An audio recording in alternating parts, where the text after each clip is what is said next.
अध्याय 6 ब्लैक खानदान का पुश्तैनी मकान। मिसेस वीजली गंभीर दिखते हुए फ्रेड, जॉर्ज, रॉन और हरमाइनी के पीछे पीछे ऊपर की सीढ़ियां चढ़ने लगी। उन्होंने कहा, मैं चाहती हूँ कि तुम लोग अब सीधे अपने बिस्तर पर जाओ, बातचीत मत करना। कल हमें बहुत सारी सफाई करनी है। मुझे लगता है जिनी सो चुकी होगी। उन्होंने हरमाइनी से कहा, इसीलिए उसे जगाना मत। सो चुकी होगी? अच्छा, फ्रेड ने धीरे से कहा जब हरमाइनी उन्हें गुड नाइट कह के चली गई और वे लोग अगली मंजिल पर चढ़ने लगे। अगर जिनी हरमाइनी से सारी बात जाने बिना अब तक नहीं जाग रही होगी तो मेरा नाम फ्लावर बम रख देना। अच्छा, रॉन और हैरी, मिसेस वीजली ने दूसरी मंजिल पर पहुंचकर उनके बेडरूम की तरफ इशारा करते हुए कहा, अपने बिस्तर पर जाओ। गुड नाइट, हैरी और रॉन ने जुड़वा भाइयों से कहा। फ्रेड ने आंख मारते हुए कहा, गहरी नींद में सोना। मिसेस वीजली ने हैरी के अंदर घुसते ही दरवाजा बंद कर दिया। बेडरूम अब पहले से ज्यादा सीलन भरा और उदास दिख रहा था। दीवार की खाली तस्वीर अब धीरे धीरे गहरी सांसें ले रही थी। ऐसा लग रहा था जैसे इसमें रहने वाला अदृश्य निवासी सो रहा हो। हैरी ने अपना पजामा पहना, चश्मा उतारा और ठंडे पलंग पर चढ़ गया। हेडविग और पिगविजन बेचैनी से मंडरा रहे थे तथा शोर मचा रहे थे, इसलिए उन्हें शांत करने के लिए रॉन ने उल्लुओं की टॉफी अलमारी के ऊपर उछाल दी। रॉन ने अपना मेहरून पजामा पहनते हुए कहा, हम उन्हें हर रात को शिकार करने के लिए बाहर नहीं निकाल सकते। डंबलडोर नहीं चाहते हैं कि इस चौक के आसपास ज्यादा उल्लू मंडराए। उन्हें लगता है कि इससे लोगों को शक हो जाएगा। अरे, मैं तो भूल ही गया था। फिर उसने दरवाजे के पास जाकर कुंडी लगा दी। तुमने ऐसा क्यों किया? क्रीचर के कारण, रॉन ने बत्ती बुझाते हुए कहा। जिस दिन मैं यहाँ आया था उस रात को 3 बजे वह भटकता हुआ यहाँ आ गया था। यकीन करो, कोई भी नहीं चाहेगा कि नींद खुलने पर वह उसे अपने कमरे में मंडराता हुआ देखे। खैर, वह अपने पलंग पर चढ़ गया और चादर के नीचे से अंधेरे में हैरी की तरफ देखने लगा। हैरी को गंदी खिड़की से आ रही चांदनी में उसकी छाया दिख रही थी। तुम्हें क्या लगता है? हैरी को यह पूछने की जरूरत नहीं थी कि रॉन के इस सवाल का क्या मतलब था। उसने नीचे हुई बातों के बारे में सोचते हुए कहा, देखो, उन्होंने हमें कोई नई बात तो नहीं बताई है ना। मेरा मतलब है, उन्होंने हमें यही तो बताया है कि समूह के लोगों को वॉल्डे, रॉन ने यह नाम सुनकर तेजी से सांस खींची, मॉर्ट के दल में शामिल होने से रोकने की कोशिश कर रहे हैं। हैरी ने दृढ़ता से कहा, तुम उसका नाम लेना कब शुरू करोगे? सीरियस और ल्यूपिन भी तो लेते हैं। रॉन ने आखिरी वाक्य को अनसुना कर दिया। उसने कहा, हाँ, तुम ठीक कहते हो। उन्होंने हमें जो बातें बताई हैं उनमें से ज्यादातर तो हमें विस्तारित कानों ने पहले ही बता दी थी। नई जानकारी तो सिर्फ यह थी। कड़ाक। आउच! रॉन, अपनी आवाज नीचे रखो वरना मम्मी आ जाएंगी। तुम दोनों मेरे घुटनों पर प्रकट हुए हो। अंधेरे में यह काम करना जरा मुश्किल होता है। हैरी ने देखा कि फ्रेड और जॉर्ज की धुंधली आकृतियां रॉन के पलंग से नीचे कूद गईं। जॉर्ज हैरी के पलंग पर उसके पैरों के पास बैठ गया, जिससे पलंग की स्प्रिंग की आवाज आई और हैरी का गद्दा थोड़ा धंस गया। जॉर्ज ने उत्सुकता से पूछा, तो कहाँ तक पहुंचे? हैरी ने जवाब दिया, उस हथियार तक जिसका सीरियस ने जिक्र किया था। फ्रेड ने रॉन के बगल में बैठते हुए मजे से कहा, ऐसा लगता है कि यह बात उसके मुंह से फिसल गई थी। विस्तारित कानों से हमें यह जानकारी पता नहीं चल पाई थी, है ना? हैरी ने कहा, तुम्हें क्या लगता है यह कैसा हथियार होगा? कुछ भी हो सकता है, फ्रेड ने अंदाजा लगाते हुए कहा। लेकिन मृत्यु दंशन श्राप से ज्यादा बुरा क्या हो सकता है? रॉन ने कहा। मौत से ज्यादा बुरा क्या ही हो सकता है? जॉर्ज ने सुझाव दिया। शायद कोई ऐसी चीज होगी जो बहुत सारे लोगों को एक साथ मार सकती हो। रॉन डरते हुए बोला, शायद है लोगों को मारने का कोई खास दर्दनाक तरीका होगा। पीड़ित कृत श्राप से ज्यादा दर्दनाक क्या हो सकता है? हैरी ने कहा। उसे इससे ज्यादा अच्छी चीज की जरूरत नहीं है। एक पल के लिए खामोशी छाई रही। हैरी जानता था कि बाकी लोग भी उसी की तरह यह सोच रहे होंगे कि वह हथियार कौन सा भयानक काम कर सकता होगा। आखिर जॉर्ज ने पूछा, तुम्हें क्या लगता है वह हथियार किसके पास होगा? रॉन ने थोड़ा घबरा कर कहा, उम्मीद है कि हमारे ही दल के पास होगा। फ्रेड बोला, अगर वह हथियार हमारे दल के पास है तो शायद डंबलडोर ने उसे कहीं छिपा कर रखा होगा। कहाँ? रॉन ने जल्दी से पूछा। हॉगवर्ट्स में। और क्या? जॉर्ज ने कहा। वही तो, उन्होंने पारस पत्थर को छिपाया था। हथियार पत्थर से काफी बड़ा होगा, रॉन बोला। फ्रेड ने कहा, जरूरी नहीं है। हाँ, आकार शक्ति की गारंटी नहीं देता है, जॉर्ज ने कहा। जिनी को ही देख लो। तुम्हारा क्या मतलब है? हैरी ने पूछा। तुम अभी तक उसके बैट बॉगी हैक्स के शिकार नहीं हुए होगे, इसीलिए ऐसा बोल रहे हो। शिह! फ्रेड ने पलंग से आधे उठते हुए कहा, सुनो। वे खामोश हो गए। सीढ़ियों पर कदमों की आहट आ रही थी। मम्मी आ रही हैं, जॉर्ज ने कहा और बिना कुछ बोले अंतर ध्यान हो गया।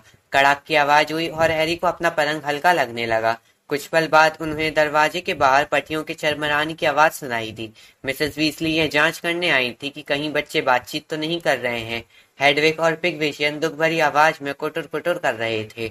पटिये दोबारा चरमराए और इस आवाज से उन्हें पता चल गया कि मिसेस वीसली फ्रेड और जॉर्ज के कमरे की जांच करने के लिए ऊपर की मंजिल पर जा रही हैं। रॉन ने अफसोस के साथ कहा, उन्हें हम पर जरा सा भी भरोसा नहीं है। हैरी को यकीन था कि उसे नींद नहीं आएगी। शाम को इतनी सारी महत्वपूर्ण बातें हुई थी कि उसे लग रहा था वह घंटों तक जाकर उनके बारे में सोचता रहेगा। वह रॉन से बातचीत करना चाहता था, लेकिन मिसेस वीसली अब एक बार फिर नीचे आ रही थी। उनके जाने के बाद दूसरे लोगों की ऊपरी मंजिल पर आने की आवाजें सुनाई दी। दरअसल उसके बेडरूम के दरवाजे पर कई पैरों वाले प्राणी धीरे धीरे ऊपर नीचे हो रहे थे और जादुई प्राणियों की देखभाल विषय का टीचर हैग्रिड कह रहा था, कितने सुंदर हैं, है ना हैरी? हम इस साल हथियारों के बारे में पढ़ेंगे। और हैरी ने देखा कि इन प्राणियों के सिर की जगह तोप के गोले लगे हैं और वे उनके सामने आ रहे हैं। वह झुक गया। अगले ही पल वह अपनी चादर के नीचे गुड़ी मुड़ी लेटा था और कमरे में जॉर्ज की तेज आवाज गूंज रही थी। मम्मी ने सबको उठने को कहा है। तुम लोगों का नाश्ता किचन में रखा है। नाश्ता करने के बाद उन्होंने सबको ड्राइंग रूम में बुलाया है। डॉक्सी उनकी उम्मीद से ज्यादा है और उन्हें सोफे के नीचे मरे हुए पफ स्किन्स का घोंसला भी मिल गया है। हैरी और रॉन ने फटाफट कपड़े पहनकर नाश्ता किया। आधे घंटे बाद वे ड्राइंग रूम में पहुंच गए। यह पहली मंजिल पर एक लंबा कमरा था। इसकी छत ऊंची थी, दीवारें हरी थी और गंदे पर्दों से ढकी हुई थी। जब भी कोई गलीचे पर पैर रखता था तो धूल उड़ने लगती थी। लंबे हरे मखमली पर्दे इस तरह लहरा रहे थे जैसे उनमें अदृश्य मधुमक्खियां भनभना रही हों। मिसेस वीसली, हरमाइनी, जिनी, फ्रेड और जॉर्ज इन्हीं पर्दों के पास खड़े थे। वे थोड़े अजीब दिख रहे थे क्योंकि उन सभी की नाक और मुंह पर कपड़ा बंधा था। हर एक के हाथ में एक काले द्रव्य की बड़ी बोतल थी जिसके सिरे पर स्प्रे करने के लिए नोजल लगा था। हैरी और रॉन को देखते ही मिसेस वीसली ने काले द्रव्य की 2 बोतलों की तरफ इशारा किया जो पतले पायों वाली टेबल पर रखी थी। अपने चेहरे ढककर स्प्रे करना, यह डॉक्सीसाइड है। मैंने इतना बुरा संक्रमण पहले कभी नहीं देखा। वह घरेलू जिन पिछले 10 सालों से कर क्या रहा था? हरमाइनी का चेहरा एक तौलिए से आधा ढका हुआ था, लेकिन हैरी ने देखा कि वह मिसेस वीसली की तरफ थोड़ी अप्रसन्नता से देख रही थी।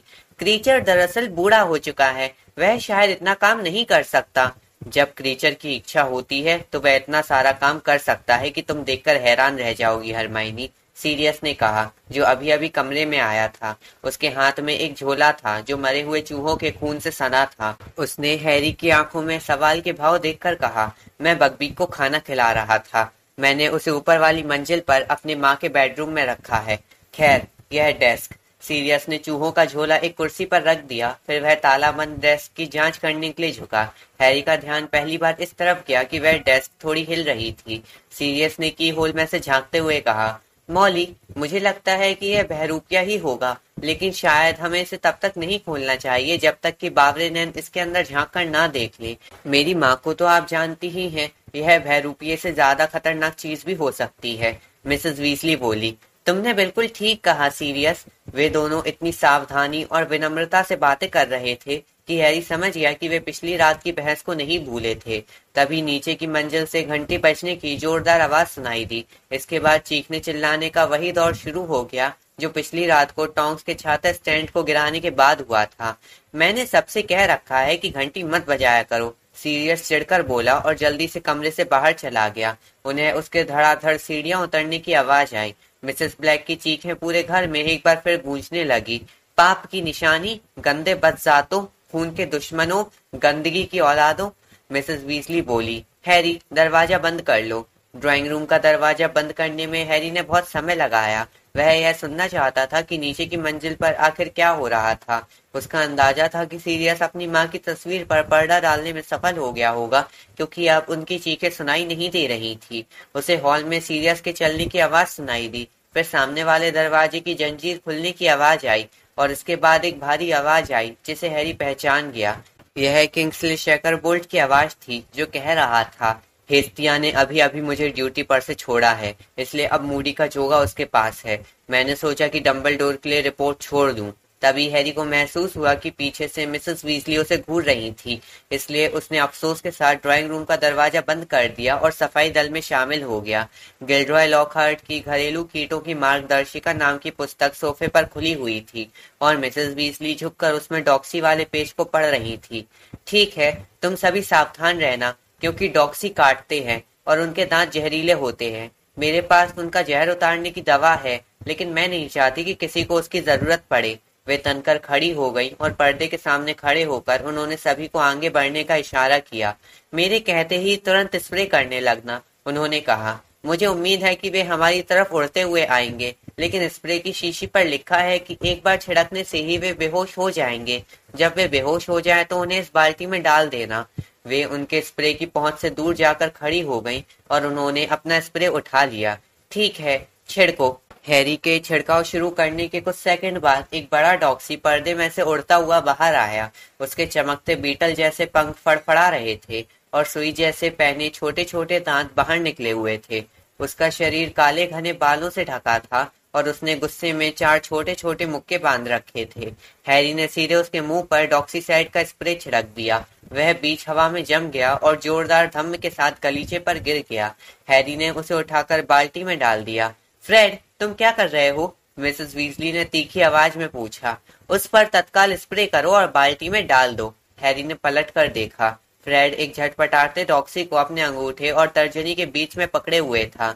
ठीक है, फ्रेड ने उत्साह से डॉक्सी के चेहरे पर स्प्रे कर दिया, जिससे वह बेहोश हो गया। लेकिन मिसेस वीजली की पीठ मुड़ते ही उसने आंख मारकर उसे जेब में रख लिया। जॉर्ज ने धीरे से हैरी को बताया, हम अपनी गोतामार टॉफियों के लिए डॉक्सी के जहर पर प्रयोग करना चाहते हैं। 2 डॉक्सी एक साथ हैरी की नाक की तरफ आए, लेकिन उसने एक ही स्प्रे से उनका काम तमाम कर दिया। फिर उसने जॉर्ज के पास आकर बुदबुदाकर पूछा, गोतामार टॉफियां क्या है? ऐसी टॉफियां जिन्हें खाते ही बीमार हो जाते हैं। जॉर्ज ने मिसेस वीजली की पीठ की तरफ सावधानी से देखते हुए कहा, ज्यादा बीमार नहीं पड़ते हैं, लेकिन इतने जरूर पड़ जाते हैं कि क्लास से छुट्टी मिल सकती है, यानी जब चाहें क्लास से गोता मार सकते हैं। फ्रेड और मैं पूरी गर्मियों में इन टॉफियों के आविष्कार में ही जुटे हुए थे। ये 2 मुंही हैं और रंगों से इन्हें आसानी से पहचाना जा सकता है। वमनकारी टॉफी का आधा हिस्सा नारंगी है, इसे खाते ही उल्टी आने लगेगी, लेकिन जैसे ही आप अस्पताल जाने के लिए क्लास से गोता मारने में कामयाब हो जाओ, वैसे ही बैंगनी वाला आधा हिस्सा खा लो, जो आपको फिर से पूरी तरह स्वस्थ कर देता है और आप पढ़ाई की बोरियत से बचकर 1 घंटे तक मजे कर सकते हो। हम अपने विज्ञापन में यही लिख रहे हैं। फ्रेड फुसफुसाया, जो मिसेस वीजली की निगाह से दूर आ गया था और इस समय फर्श पर पड़े कुछ बेहोश डॉक्सियों को उठाकर अपनी जेब में डाल रहा था। लेकिन उनमें अब भी कुछ काम बाकी है। इस समय हमारे परीक्षकों को थोड़ी दिक्कत आ रही है। उन्हें लगातार उल्टी हो रही है, जिस कारण उन्हें बैंगनी वाला आधा हिस्सा निगलने का मौका ही नहीं मिल पाता है। परीक्षक? हम दोनों, फ्रेड ने कहा। हम बारी बारी से परीक्षण करते हैं। जॉर्ज ने मूर्छा आकांक्षा टॉफी का परीक्षण किया था। हम दोनों ने नासिका रक्त प्रभाव टॉफी का परीक्षण किया था। मम्मी को लगा था कि हम में घूसेबाजी हुई है, जॉर्ज ने कहा। तो अब भी जोक शॉप खोलने का इरादा है? हैरी बुदबुदाया और अपने स्प्रे की नोजल ठीक करने का नाटक करने लगा। हमें अब तक दुकान लेने का मौका नहीं मिला है। फ्रेड ने अपनी आवाज नीचे कर ली जब मिसेस वीजली ने अपने स्कार्फ से अपनी बाहों का पसीना पोंछा और दोबारा हमले में जुट गई। इसलिए हम इस समय मेल ऑर्डर से सामान बेच रहे हैं। हमने पिछले हफ्ते ही दैनिक जादूगर में विज्ञापन दिया था। सब तुम्हारी बदौलत है दोस्त, जॉर्ज ने कहा। लेकिन चिंता मत करो, मम्मी को जरा भी पता नहीं चला। वे अब कभी दैनिक जादूगर नहीं पढ़ेंगी, क्योंकि यह तुम्हारे और डम्बलडोर के बारे में झूठी खबरें छापता है। हैरी मुस्कुराया। उसने त्रिकोणीय टूर्नामेंट में जीती 1000 गैलियन की पुरस्कार राशि वीजली भाइयों को जबरदस्ती दे दी थी, ताकि वे जोक शॉप खोलने की अपनी महत्वाकांक्षा पूरी कर सके। बहरहाल उसे खुशी हुई कि मिसेस वीजली को इस बात का पता नहीं चल पाया है, क्योंकि मिसेस वीजली जोक शॉप को अपने बेटों के लिए अच्छा करियर नहीं मानती थी। पर्दों से टॉक्सियों की सफाई में पूरी सुबह लग गई। आखिरकार दोपहर के बाद मिसेस वीजली ने अपने मुंह पर बंधा स्कार्फ हटाया और एक कुर्सी में धंस गई। लेकिन वे दहशत से चीखती हुई दोबारा उछलकर खड़ी हो गई, क्योंकि वे मरे हुए चूहों के झोले के ऊपर बैठ गई थी। पर्दे अब नहीं हिल रहे थे। इतने सारे छिड़काव के कारण वे भीग चुके थे। उनके नीचे रखी बाल्टी में बेहोश टॉक्सी भरे हुए थे। नजदीक ही एक प्याले में उनके काले अंडे थे, जिन्हें क्रुक्षैक सूंघ रही थी तथा जिन्हें फ्रेड और जॉर्ज हसरत भरी निगाहों से देख रहे थे। मुझे लगता है कि हम उन्हें लंच के बाद निपटाएंगे। मिसेस वीजली ने मेटल पीस के दोनों तरफ लगी धूल भरी अलमारियों की तरफ इशारा किया। इनमें कांच लगे थे और इनके भीतर बहुत सी अजीब चीजें दिख रही थी। जंग लगे खंजर, पंजे, कुंडलीदार केचुली, चांदी के डब्बे जिन पर ऐसी भाषा में कुछ लिखा था जिन्हें हैरी नहीं पढ़ सकता था। एक कांच की बोतल सबसे बुरी दिख रही थी। उसमें ढक्कन की जगह पर एक बड़ा दूधिया रत्न लगा था। हैरी को पूरा यकीन था कि इस बोतल में खून भरा था।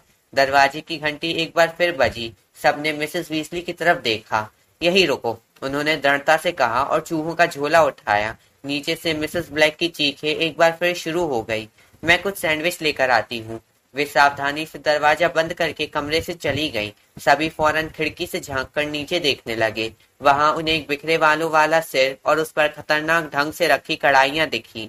मंडगस है, हरमाइनी ने कहा। लेकिन वह इतनी सारी कढ़ाइयां क्यों लाया है? शायद उन्हें सुरक्षित जगह पर रखना चाहता होगा, हैरी ने कहा। इसलिए तो वह उस रात को मेरी निगरानी छोड़कर चला गया था, कढ़ाइयों का सौदा करने। हाँ, तुमने सही कहा, फ्रेड ने कहा जब सामने वाला दरवाजा खुला। मंडगस अपनी कढ़ाइयां लेकर अंदर घुस गया और ओझल हो गया। हे भगवान, मम्मी को यह अच्छा नहीं लगेगा। वह तथा जॉर्ज दरवाजे तक गए और कान लगाकर गौर से सुनने लगे। मिसेस ब्लैक की चीखें अब रुक गई थीं। मंडगस सीरियस और किंग्सले से बातें कर रहा था। फ्रेड एकाग्रता से त्योरियां चढ़ाते हुए बुदबुदाया। ठीक से सुनाई नहीं दे रहा है। विस्तारित कानों का जोखिम ले? क्यों नहीं, जॉर्ज ने कहा। मैं चोरी से ऊपर जाकर उन्हें ले आता हूँ। लेकिन उसी समय नीचे से एक जोरदार आवाज किसी धमाके की तरह गूंजी, जिससे विस्तारित कानों की कोई जरूरत ही नहीं रह गई।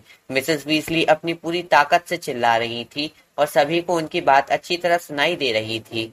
हम चोरी के सामान को छिपाने का काम नहीं कर रहे हैं। जब मम्मी किसी दूसरे पर चिल्लाती हैं तो मुझे बहुत मजा आता है, फ्रेड ने संतोष भरी मुस्कान के साथ कहा। फिर उसने दरवाजा एक आध इंच खोल दिया ताकि मिसेस वीजली की आवाज कमरे में ज्यादा अच्छी तरह से सुनाई दे सके। इससे अच्छा बदलाव हो जाता है। बिल्कुल गैर जिम्मेदार हो, जैसे हमारे पास चिंताएं कम हो। ऊपर से तुम यहाँ चोरी की कढ़ाइयां उठा लाए। वे मूर्ख उन्हें जोश में आने दे रहे हैं, जॉर्ज ने अपना सिर हिलाते हुए कहा। मम्मी को तो शुरू में ही रोक देना चाहिए, वरना वे रफ्तार पकड़ लेती हैं और फिर घंटों तक रुकने का नाम नहीं लेती हैं। हैरी, वैसे भी वे मंडगस पर बरसने के लिए तब से बेताब थी जब से उसने तुम्हारी निगरानी में लापरवाही की थी। और यह लो, सीरियस की मम्मी भी शुरू हो गई। मिसेस वीजली की आवाज हॉल की तस्वीरों की चीखने चिल्लाने के शोर में दब गई। जॉर्ज ने शोर कम करने के लिए दरवाजा बंद करने की कोशिश की, लेकिन उसके ऐसा करने से पहले ही एक घरेलू जिन्न कमरे में आ गया। उसने अपनी कमर पर गमछे जैसा गंदा चिथड़ा लपेट रखा था। उसके बाकी शरीर पर और कोई कपड़ा नहीं था। वह बहुत बूढ़ा दिख रहा था और उसकी चमड़ी झुर्रीदार थी। हालांकि सभी घरेलू जिन्नों की तरह वह भी गंजा था, लेकिन उसके बड़े बड़े चमगादड़ जैसे कानों में बहुत सारे सफेद बाल उग रहे थे। उसकी लाल आंखें पानीदार थीं और उसकी बड़ी नाक थूथन जैसी थी। घरेलू जिन्न ने हैरी और बाकी लोगों पर कोई ध्यान नहीं दिया। उसने इस तरह नाटक किया जैसे उन्हें देखा ही ना हो। वह धीरे धीरे चलकर कमरे के दूसरे सिरे तक गया और पूरे रास्ते मेंढक जैसी घरघराती गहरी आवाज में बड़बड़ाता रहा। उसके पास से गंदी नाली की बदबू आती है और वह एक नंबर का चोर है, लेकिन वह भी बुरी है, गंदे खून की गद्दार। उसकी औलादें मेरी मालकिन के घर को गंदा कर रही हैं। ओह, बेचारी मेरी मालकिन, अगर वे जानती कि उनके घर में कितनी गंदगी इकट्ठी होने वाली है तो वह बूढ़े क्रीचर से क्या कहती। ओह, कितनी शर्मनाक बात है। बदसात, नर भेड़िए, गद्दार और चोर। बेचारा क्रीचर, वह क्या कर सकता है? हेलो क्रीचर, फ्रेड ने जोर से कहा और दरवाजे को धड़ाम से बंद कर दिया। घरेलू जिन्न रुक गया। उसने बड़बड़ाना बंद कर दिया और आश्चर्य से उछलने का नाटक किया। क्रीचर ने छोटे मालिक को देखा नहीं था, उसने कहा और मुड़कर फ्रेड के सामने सिर झुका दिया। गलीची की तरफ मुंह करके उसने काफी जोर से बुदबुदाकर कहा, यह भी गंदे खून वाले गद्दार की घटिया औलाद है। क्या बोले? जॉर्ज ने कहा। आखिरी बात सुन नहीं पाया। क्रीचर कुछ नहीं बोला, घरेलू जिन्न ने जॉर्ज की तरफ सिर झुकाते हुए कहा और साफ आवाज में बुदबुदाया, यह उसका जुड़वा भाई है। दोनों के दोनों हैवान हैं। हैरी को समझ में नहीं आया कि वह हंसे या ना हंसे। घरेलू जिन्न सीधा खड़ा होकर उन्हें दुष्ट अंदाज में देखता रहा। जाहिर है उसे लग रहा था कि वे लोग उसकी बुदबुदाहट नहीं सुन सकते हैं और वह बदजात किसी सैनिक जितनी बहादुरी से खड़ी है। ओह, अगर मेरी मालकिन को पता चल जाए तो वे कितना रोएंगी। और एक नया लड़का भी आ गया है। क्रीचर को उसका नाम नहीं पता। वह यहाँ क्या कर रहा है क्रीचर को पता नहीं है। यह हैरी है क्रीचर, हरमाइनी बोली। Harry Potter. क्रीचर की पीली आंखें चौड़ी हो गईं और वह ज्यादा तेजी तथा आवेश में बुदबुदाने लगा। यह बदजात तो क्रीचर से ऐसे बात कर रही है जैसे उसकी दोस्त हो। अगर क्रीचर की मालकिन उसे ऐसे लोगों के बीच देख ले, ओह वे तो क्या कहेंगी। उसे बदजात मत कहो, रॉन और जिनी बहुत गुस्से में एक साथ बोले। उससे कोई फर्क नहीं पड़ता है, हरमाइनी फुसफुसाकर बोली। उसकी दिमागी हालत बिल्कुल ठीक नहीं है, वह नहीं जानता कि वह क्या कह रहा है। बेवकूफ मत बनो हरमाइनी, वह अच्छी तरह जानता है कि वह क्या कह रहा है। फ्रेड ने क्रीचर को गहरी नापसंदगी के भाव से देखते हुए कहा। क्रीचर अब भी बुदबुदा रहा था, लेकिन उसकी नजरें हैरी पर टिकी हुई थी। क्या ये सच है? क्या यही हैरी पॉटर है? क्रीचर को निशान तो दिख रहा है, यही होगा। यही वह लड़का है जिसने शैतानी सम्राट को रोका था। क्रीचर इस बात पर हैरान है कि उसने ये कैसे किया होगा। फ्रेड बोला। क्रीचर, इस बात पर तो हम सभी हैरान हैं। वैसे तुम क्या चाहते हो? जॉर्ज ने पूछा। क्रीचर की बड़ी बड़ी आंखें जॉर्ज की तरफ घूमी। क्रीचर सफाई कर रहा है, उसने बहाना बनाते हुए कहा। झूठ क्यों बोल रहे हो? हैरी के पीछे से एक आवाज आई। सीरियस लौट आया था। वह दरवाजे पर खड़े होकर घरेलू जिन्न को गुस्से से देख रहा था। हॉल का शोर कम हो गया था। शायद मिसेस वीजली और मंडगस अब किचन में बहस कर रहे थे। सीरियस को देखते ही क्रीचर सलाम करने के लिए इतना नीचे झुक गया कि उसकी थूथन जैसी नाक फर्श से टिक गई। सीधे खड़े हो जाओ, सीरियस ने बेचैनी से कहा। अब तुम्हारे इरादे क्या हैं? क्रीचर सफाई कर रहा है, जिन ने दोहराया। क्रीचर ब्लैक खानदान के पुश्तैनी मकान की सेवा करने के लिए जिंदा है, सीरियस बोला। लेकिन यह हर दिन गंदा होता जा रहा है, यह बहुत गंदा हो चुका है। मालिक हमेशा मजाक करते रहते हैं। क्रीचर एक बार फिर झुका और बड़बड़ाने लगा। मालिक बहुत ही नमक हराम सुअर हैं, जिन्होंने अपनी माँ का दिल तोड़ा था। मेरी माँ का दिल ही नहीं था क्रीचर, सीरियस ने कहा। वे तो नफरत के दम पर जिंदा थी। क्रीचर एक बार फिर झुक गया। वह आवेश में बड़बड़ाता रहा। मालिक चाहे जो भी कहे, वे अपनी माँ की जूतियां साफ करने के लायक भी नहीं है। ओह बेचारी मेरी मालकिन, अगर उन्होंने क्रीचर को इस आदमी की सेवा करते हुए देख लिया तो वे क्या कहेंगी? वे उससे कितनी नफरत करती थी, वे उसकी करतूतों से कितनी निराश थी। मैंने तुमसे पूछा था कि तुम्हारे इरादे क्या हैं, सीरियस ने ठंडेपन से कहा। जब भी तुम सफाई का नाटक करते हो तो हर बार तुम यहाँ से कोई ना कोई चीज उठाकर अपने कमरे में ले जाते हो ताकि हम उसे बाहर ना फेंक पाए। क्रीचर मालिक के घर में कभी किसी चीज को उसकी सही जगह से नहीं हटाएगा, जिन ने कहा। फिर वह बहुत तेजी से बड़बड़ाने लगा। अगर दीवार दरी बाहर फेंक दी गई तो मालकिन क्रीचर को कभी माफ नहीं करेगी। यह 7 सदियों से इस परिवार में है। क्रीचर को इसे बचाना ही होगा।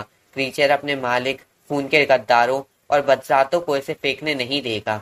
मैं सोच रहा था कि ऐसा ही होगा, सीरियस ने सामने वाली दीवार को हिराकत से देखते हुए कहा। इसमें कोई शक नहीं है कि उन्होंने इसके पीछे चिपकाने वाला स्थायी सम्मोहन कर रखा होगा, लेकिन अगर मैं इसे फेंक सका तो जरूर फेंक दूंगा। अब जाओ क्रीचर। ऐसा लगा जैसे क्रीचर सीधे आदेश को मानने से इनकार नहीं कर सकता था। बहरहाल जाते समय उसने सीरियस को गहरी नफरत से देखा और कमरे से बाहर जाते समय बड़बड़ाने लगा। वह अज़्काबान से आकर क्रीचर को आदेश देता रहता है। ओह बेचारी मालकिन, अगर वे घर को इस समय देखती तो क्या कहती? इसमें घटिया लोग रहने लगे हैं, उनका कीमती सामान बाहर फेंका जा रहा है। उन्होंने कसम खाकर कहा था कि वह उनका बेटा नहीं है, लेकिन वह लौट आया है। लोग कहते हैं कि वह खूनी भी है। इसी तरह बुदबुदाते रहे तो मैं तुम्हारी हत्या करके सचमुच खूनी बन जाऊंगा, सीरियस ने चिढ़कर कहा और जिन के जाने के बाद दरवाजा धड़ाम से बंद कर लिया। सीरियस, उसका दिमाग सही नहीं है, हरमाइनी ने आग्रह किया। शायद उसे यह एहसास ही नहीं है कि हम उसकी बात सुन सकते हैं। वह काफी समय से अकेला रह रहा है, सीरियस ने कहा। वह मेरी माँ की तस्वीर से पागलपन भरे आदेश लेता रहता था और खुद से बातें करता रहता था, लेकिन वह हमेशा एक घटिया। अगर तुम उसे आजाद कर दो, हरमाइनी ने आशा से कहा, तो शायद। हम उसे आजाद नहीं कर सकते, वह हमारे समूह के बारे में बहुत कुछ जानता है, सीरियस ने कहा। और वैसे भी वह सदमे से मर जाएगा। तुम उसे घर से जाने का सुझाव देकर तो देखो, तुम उसकी हालत देखना। सीरियस कमरे से चलकर दीवार दड़ी के पास तक गया, जिसे क्रीचर बचाने की कोशिश कर रहा था। हैरी और बाकी लोग भी उसके पीछे पीछे दीवार पर लटकी हुई दरी के पास पहुंच गए।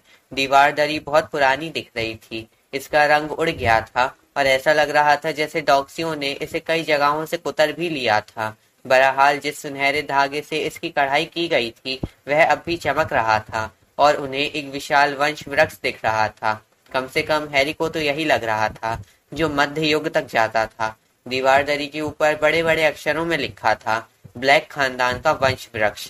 इसमें तो तुम्हारा नाम है ही नहीं। हैरी ने वंश वृक्ष के निचले हिस्से को गौर से देखते हुए कहा। मेरा नाम वहां हुआ करता था। सीरियस ने दीवार दरी पर एक छोटे से गोल जले हुए छेद की तरफ इशारा किया, जो सिगरेट के जलने के निशान की तरह था। मेरे घर से भागने के बाद मेरी प्यारी माँ ने मेरा नाम वहां से मिटा दिया। क्रीचर को उस कहानी के बारे में बड़बड़ाने में बड़ा मजा आता है। तुम घर से भाग गए थे? जब मैं 16 साल का था, सीरियस ने कहा। मुझसे बर्दाश्त नहीं हुआ। हैरी ने उसे घूरते हुए पूछा, तुम कहाँ गए थे? तुम्हारे डैडी के घर, सीरियस ने कहा। तुम्हारे दादा दादी मेरे वहां रहने से खुश थे। उन्होंने एक तरह से मुझे दूसरे बेटे के रूप में पाला। मैं स्कूल की छुट्टियों में तुम्हारे डैडी के घर रहता था, लेकिन जब मैं 17 साल का हुआ तो मैंने खुद का मकान ले लिया। मेरे अंकल अल्फर्ड ने मेरे नाम पर काफी संपत्ति छोड़ी थी। शायद इसीलिए उनका नाम भी इस वंश वृक्ष से मिटा दिया गया है। चाहे जो हो, उसके बाद मैंने अपनी जिम्मेदारी खुद संभाल ली। वैसे रविवार को पॉटर परिवार में लंच पर मेरा हमेशा स्वागत होता था। लेकिन तुमने घर क्यों छोड़ा? सीरियस कटुता से मुस्कुराया और उसने लंबे बिखरे हुए बालों में उंगलियां फेरी। क्योंकि मुझे उन सबसे नफरत थी, मेरे माता पिता से, उनके शुद्ध खून के पागलपन से, इस विश्वास से कि ब्लैक खानदान में पैदा होने से आप शहंशाह बन जाते हैं। मेरा बेवकूफ भाई, जिसने मूर्खतावश इस बात पर यकीन कर लिया, वह यहाँ है। सीरियस ने वृक्ष के सबसे नीचे की तरफ एक उंगली टिकाई, जहाँ रेगुलस ब्लैक नाम लिखा था। जन्म की तारीख के साथ ही मौत की तारीख भी लिखी थी, जो 15 साल पहले की थी। वह मुझसे छोटा था, सीरियस ने कहा, और ज्यादा अच्छा बेटा था, जैसा मुझे बार बार याद दिलाया जाता था। लेकिन वह मर गया, हैरी बोला। हाँ, सीरियस ने कहा, मूर्ख कहीं का। वह प्राण भक्षियों के दल में शामिल हो गया था। तुम मजाक कर रहे हो? सीरियस ने व्यंग से कहा।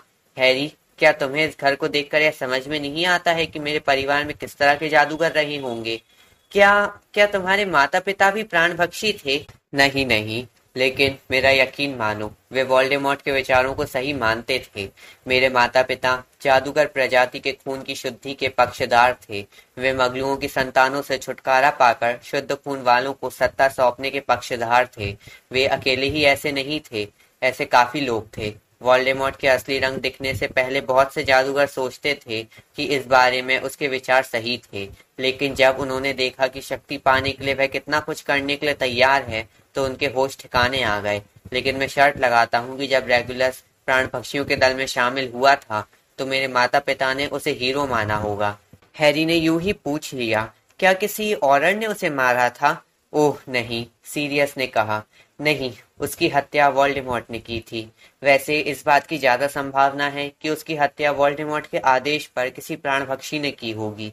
मुझे नहीं लगता कि रेगुलस इतना महत्वपूर्ण था कि वोल्डेमॉर्ट उसे खुद मारता। उसके मरने के बाद मुझे मालूम हुआ कि वह प्राणभक्षियों के दल में शामिल तो हो गया था, लेकिन जब उसे पता चला कि उसे कितने बुरे काम करने पड़ेंगे, तो वह दहशत में आ गया और उसने बाहर निकलने की कोशिश की। लेकिन अब वोल्डेमॉर्ट को इस्तीफा थमाकर तो बाहर नहीं निकल सकते। उसके यहाँ या तो आजीवन सेवा या फिर मौत वाला हिसाब चलता है। लंच, मिसेस वीजली की आवाज आई। वे अपनी छड़ी को अपने सामने ऊंचा थामे थी। वे एक बड़ी ट्रे लेकर आ रही थी, जिसमें बहुत सारे सैंडविच रखे थे और एक कोने पर केक भी रखा था। उनका चेहरा बहुत लाल था और वे अब भी काफी गुस्से में दिख रही थी। खाने के लिए ललायत बाकी लोग उनके पास पहुंच गए, लेकिन हैरी सीरियस के पास ही खड़ा रहा। वह दीवार दरी के करीब पहुंचकर झुक गया था। मैंने बरसों से इसे नहीं देखा है। यह फिनिश नाइजेलस है, मेरे परदादा, हॉगवर्ट्स के सबसे कम लोकप्रिय हेडमास्टर, और अरामिंटा मैलेफ्लुआ, मेरी माँ की कजिन। उन्होंने मगलू शिकार को वैध घोषित करने के लिए मंत्रालय में एक विधेयक पारित करवाने की कोशिश की थी। और प्यारी आंटी एलाडोरा, उन्होंने परिवार में यह परंपरा शुरू की थी कि जब घरेलू जिन इतने बूढ़े हो जाएं कि चाय की ट्रे ना उठा पाए, तो उनका सिर काटकर पट्टियों पर सजा दिया जाए। बहरहाल हमारे खानदान में जब भी कोई ठीक ठाक जादूगर हुआ, तो उसे वंश वृक्ष से बाहर निकाल दिया गया। मुझे दिख रहा है कि टोंक्स का नाम भी यहाँ पर नहीं है। शायद इसीलिए क्रीचर उसके आदेश नहीं मानता है। वह परिवार के किसी भी व्यक्ति के आदेश मानने के लिए बाध्य है। हैरी ने हैरानी से पूछा, तो तुम और टोंक्स रिश्तेदार हो? और क्या, उसकी माँ एंड्रोमीडा मेरी प्रिय कजिन थी। सीरियस ने दीवारदरी को गौर से देखते हुए कहा। नहीं, एंड्रोमीडा का नाम भी यहाँ नहीं है। देखो। उसने एक और जले हुए गोल निशान की तरफ इशारा किया जो बेलाट्रिक्स और नार्सिसा के बीच था। एंड्रोमीडा की बहनें अब भी यहाँ हैं क्योंकि उन्होंने शुद्ध खून वाले सम्मानित परिवारों में शादी की थी, लेकिन एंड्रोमीडा ने टेड टॉन्ग्स नाम के मगलू से शादी कर ली थी। इसीलिए सीरियस ने दीवारधरी में छड़ी से विस्फोट करने का अभिनय किया और व्यंग से हंसा। बहरहाल हैरी नहीं हंसा। वह एंड्रोमीडा के जले हुए निशान के दाहिनी तरफ के नामों को घूरे जा रहा था। सोने की दोहरी कढ़ाई नार्सिसा ब्लैक के नाम को लूसियस मैल्फॉय से जोड़ रही थी और उनके नाम से एक सोने का तार ड्रैको नाम की तरफ जा रहा था।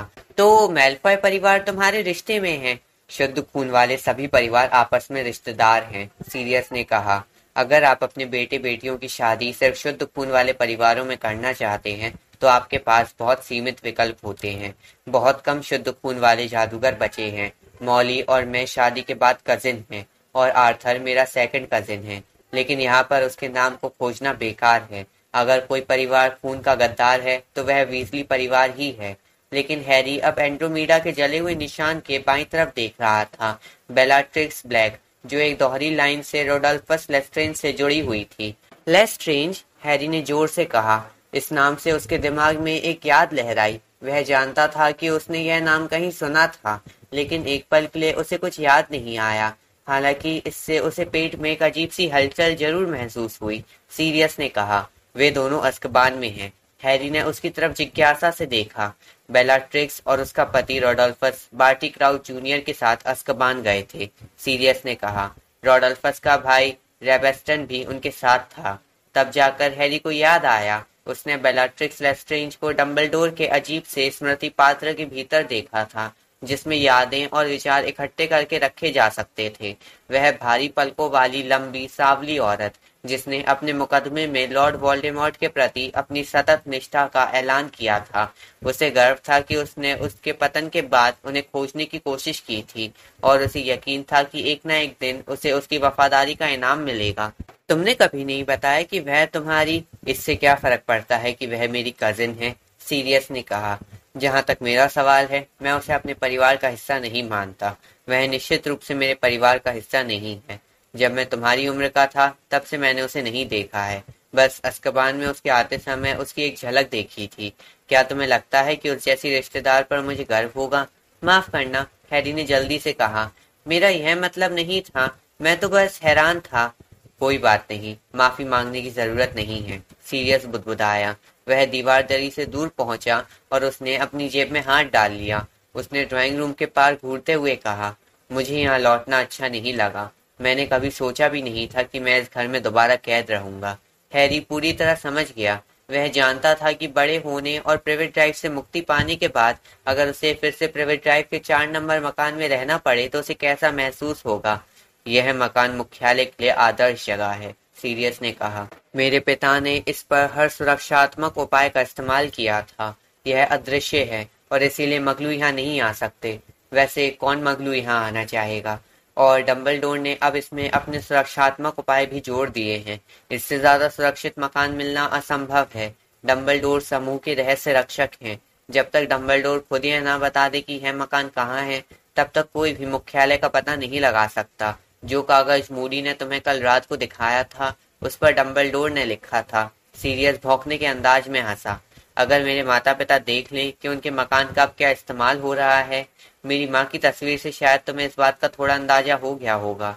उसने एक पल के लिए थ्योरियां चढ़ाई और फिर आह भरी।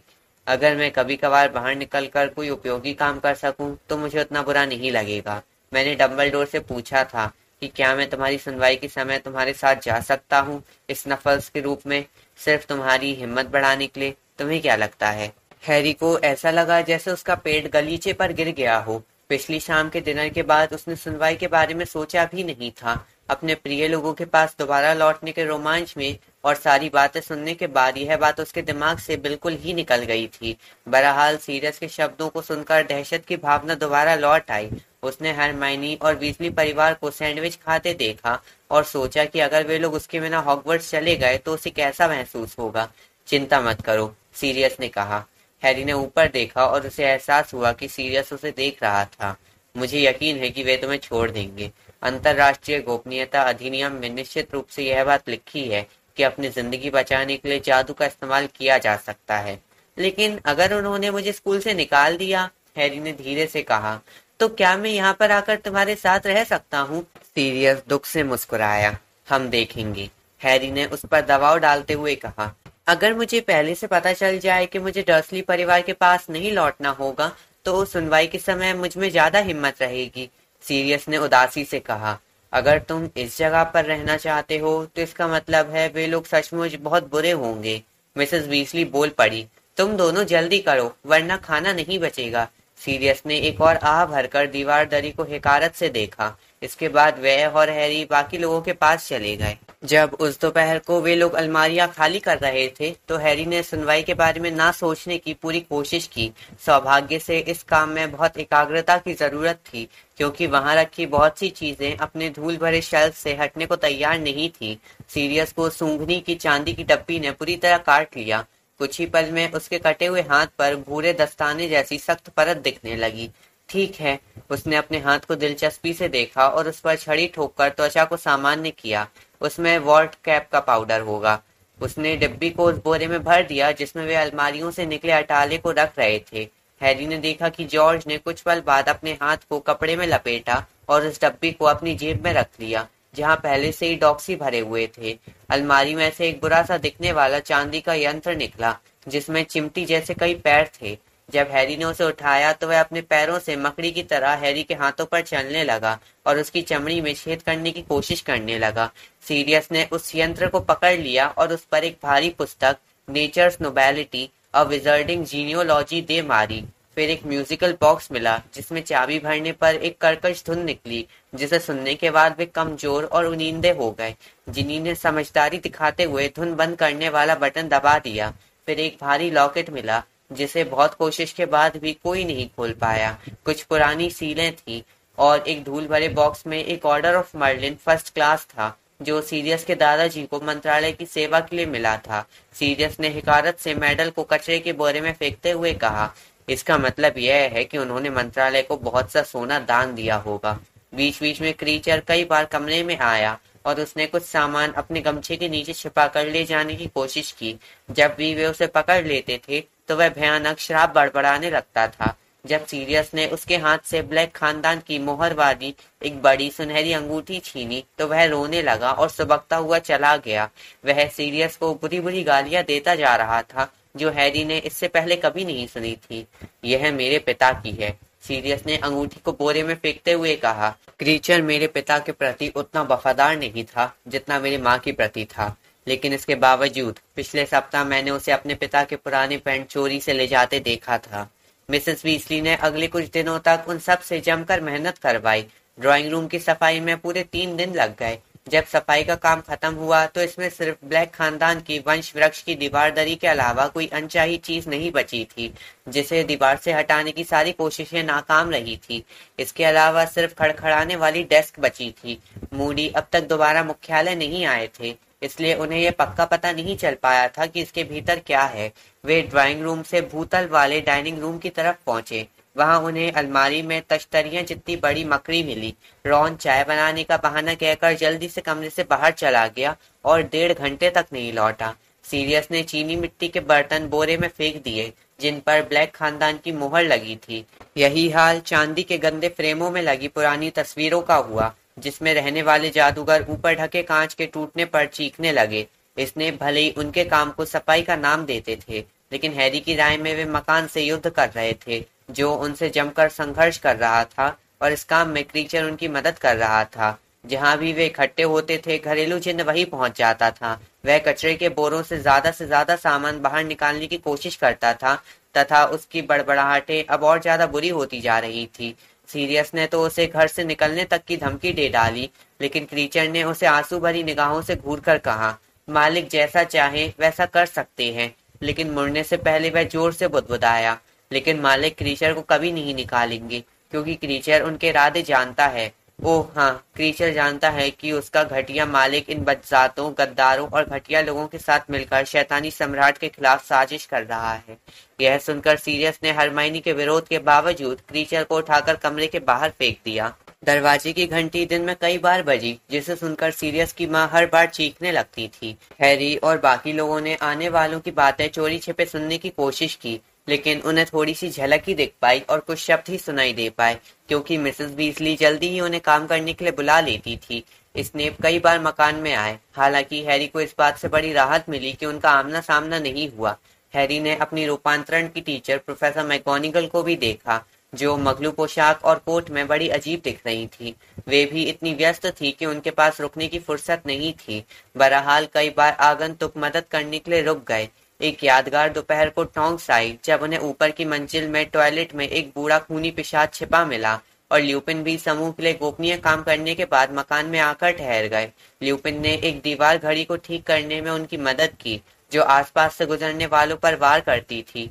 मिसेस वीसली की नजरों में मंडगस की छवि भी थोड़ी सुधर गई, क्योंकि उसने रॉन को उन पुराने बैंगनी दुशालों से बचाया था, जो वार्डरोब से हटाते समय उसका गला दबाने की कोशिश कर रहे थे। हालांकि हैरी को ठीक से नींद नहीं आ रही थी, और उसे अब भी गलियारों तथा बंद दरवाजों के सपने दिख रहे थे, जिनसे उसका निशान दुखने लगता था। लेकिन फिर भी हैरी को गर्मियों में पहली बार मजा आया था। व्यस्त रहते समय वह खुश रहता था, लेकिन जब उसके पास कोई काम नहीं होता था, या जब वह बिस्तर पर लेटकर धुंधली छायाओं को छत के पार हिलते देखता था, तो मंत्रालय की सुनवाई का विचार लौट आता था। उसके भीतर डर कांटे की तरह चुभता था, जब वह यह सोचने लगा कि अगर उसे निकाल दिया गया तो उसका क्या होगा। यह विचार इतना भयंकर था कि वह ऐसे जोर से बोलने की हिम्मत नहीं कर सकता था, रॉन और हरमाइनी से भी नहीं, जो अक्सर एक दूसरे से फुसफुसाकर बातें करते थे और उसकी तरफ चिंता से देखते रहते थे। रॉन और हरमाइनी भी उसकी देखा देखी कुछ नहीं बोले। कई बार तो उसके मन में यह कल्पना आ जाती थी कि बिना चेहरे का एक मंत्रालय अधिकारी उसकी छड़ी के 2 टुकड़े कर रहा था और उसे डर्सली परिवार के यहाँ लौटने का आदेश दे रहा था। लेकिन वह नहीं जाएगा। उसने यह संकल्प कर लिया था कि वह यही ग्रिमोल्ड चौक में लौट आएगा और सीरियस के साथ रहेगा। बुधवार की शाम को डिनर के दौरान मिसेस वीसली उसकी तरफ मुड़ी और धीमे से बोली, हैरी, मैंने तुम्हारे सबसे अच्छे कपड़ों पर कल सुबह के लिए प्रेस कर दी है। मैं चाहती हूँ कि तुम आज रात को अपने बाल धो लो। अच्छी छवि से अच्छा असर होता है। यह सुनकर उसे ऐसा महसूस हुआ जैसे उसके पेट में एक ईंट गिर गई हो। रॉन, हरमाइनी, फ्रेड, जॉर्ज और जिनी बातचीत बंद करके उसकी तरफ देखने लगे। हैरी ने सिर हिलाया और अपने चॉप को खाने की कोशिश की, लेकिन उसका मुंह इतना सूख गया था कि वह कुछ नहीं चबा सकता था। उसने मिसेस वीसली को देखकर पूछा, मैं वहां कैसे जाऊंगा?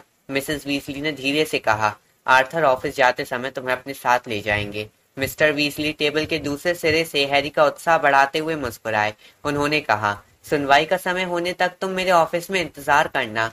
हैरी ने सीरियस की तरफ देखा, लेकिन इससे पहले कि वह सवाल पूछ पाए, मिसेस वीसली ने उसका जवाब दे दिया। प्रोफेसर डम्बलडोर को नहीं लगता कि सीरियस को तुम्हारे साथ जाना चाहिए, और मुझे कहना होगा कि वे बिल्कुल सही हैं। सीरियस ने भीचे दांतों के बीच से कहा। मिसेस वीसली ने अपने होठ सिकोड़ लिए। हैरी ने सीरियस को घूरते हुए कहा, डम्बलडोर ने तुमसे ये बात कब कही? मिस्टर वीसली ने हैरी के सवाल का जवाब देते हुए कहा, वे कल रात को तुम्हारे सोने के बाद आए थे। सीरियस ने अपने कांटे से एक आलू को भेदा। हैरी अपनी प्लेट को देखने लगा। उसे यह जानकर बहुत बुरा लगा कि डम्बलडोर सुनवाई से पहले यहाँ आए थे, लेकिन उससे नहीं मिले थे।